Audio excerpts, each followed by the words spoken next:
রাউতরাজ নদীতে বন্যা এসেছে।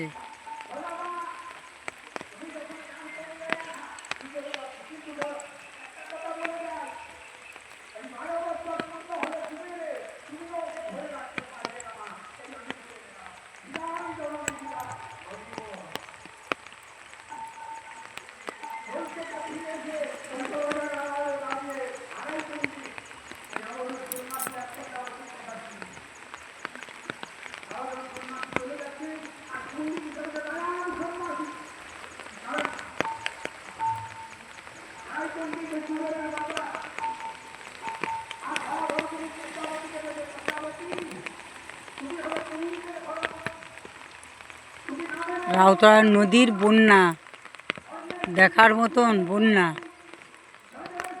আর কিছুক্ষণ হলে যদি বেড়ে যায় তাহলে আমাদের গ্রামের মধ্যিখানে বন্যা উঠে যাবে। নদীর পাড়েই রয়েছে, উপরে রয়েছে স্কুল, প্রাইমারি স্কুল, চারদিকে জঙ্গল। দেখুন বন্ধুরা, আমাদের এখানে বন্যা দেখুন।